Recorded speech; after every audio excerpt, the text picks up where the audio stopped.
বাংলাদেশে ঘাটতি বাজেট দেওয়ার একটি সংস্কৃতি আছে এবং এই ঘাটতি পূরণ হয় দেশের ব্যাংকগুলো থেকে ঋণ নিয়ে কিংবা বিদেশি ব্যাংক থেকে ঋণ বা অনুদানের মাধ্যমে। মাননীয় স্পিকার, আমি কয়েকটি পরিসংখ্যান দিয়ে শুরু করি। বাংলাদেশের জিডিপির আকার ৬৮ লক্ষ কোটি টাকা, জিডিপির প্রবৃদ্ধি মাত্র ৩.৪৯%, মূল্যস্ফীতি ৯.৫%, খেলাপি ঋণ মোট বিতরণকৃত ঋণের ৩৫.৭৩%, যেটা টাকার পরিমাণে এসে দাঁড়ায় ৬,৪৪,০০০ কোটি টাকা। সামগ্রিক ব্যাংকিং খাতে মূলধনের পর্যাপ্ততা ঋণাত্মকে গিয়ে দাঁড়িয়েছে, সেটি এখন ঋণাত্মক ২.৬৪%। বেসরকারি খাতে ঋণের প্রবৃদ্ধি কমতে কমতে ২২% থেকে নেমে দাঁড়িয়েছে ৫%। বাণিজ্য ঘাটতি বেড়েছে এবং হয়ে দাঁড়িয়েছে $২২.২১ বিলিয়ন, যেটি ইন্ডিকেট করে রপ্তানির হ্রাস এবং আমদানির বৃদ্ধিকে। আগে যেটা ছিল ২২%। মাননীয় স্পিকার, শ্বেতপত্র বলছে বাংলাদেশ থেকে গত ১৫ বছরে পাচার হয়ে গেছে $২৩৪ বিলিয়ন, অর্থাৎ বছরে প্রায় ১৪ থেকে ১৬ বিলিয়ন ডলার পাচার হয়েছে।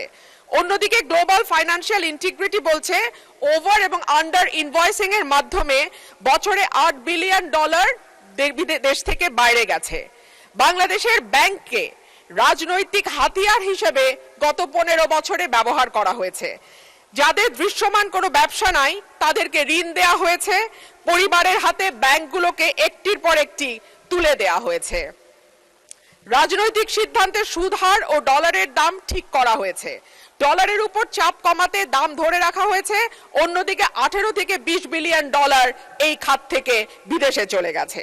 শেয়ার বাজার এবং কর ব্যবস্থাপনা উন্নত না হলে পুরো চাপ গিয়ে পড়বে ব্যাংক খাতের উপরে। আমরা জানি মাননীয় স্পিকার, বাংলাদেশে ঘাটতি বাজেট দেওয়ার একটি সংস্কৃতি আছে এবং এই ঘাটতি পূরণ হয় দেশের ব্যাংকগুলো থেকে ঋণ নিয়ে কিংবা বিদেশি ব্যাংক থেকে ঋণ বা অনুদানের মাধ্যমে। মাননীয় স্পিকার, ব্যাংক খাত যেখানে অলরেডি খেলাপি ঋণ বা মন্দ ঋণ মোট বিতরণকৃত ঋণের ৩৫% গিয়ে পৌঁছেছে, সেখানে এই ব্যাংকগুলো আর ব্যক্তি খাতে বিনিয়োগের জন্য কোনো ঋণ দেওয়ার অবস্থায় আছে কিনা সেটা একটি বড় প্রশ্ন।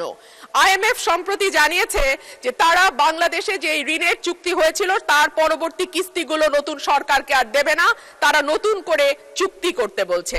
সুতরাং এখন ঋণের দিকে আমাদের তাকাতে হবে চীন বা এরকম কোনো দেশের দিকে। আমরা যখন কোনো ভিন্ন দেশ থেকে ঋণ নেই এডিবি, ওয়ার্ল্ড ব্যাংক বা আইএমএফ এর বাইরে গিয়ে, তখন দেখা যায় সেখানে সুদের হার অনেক বেশি থাকে এবং দ্রুত সময়ের মধ্যে সেটি পরিশোধেরও একটা চাপ থাকে। সো এই সামষ্টিক অর্থনৈতিক চাপের মধ্যে অর্থমন্ত্রী কি করে এই বাজেট বাস্তবায়ন করবেন এবং সম্পূরক বাজেটে যেই টাকা তিনি চেয়েছেন পরিচালন ব্যয়ের জন্য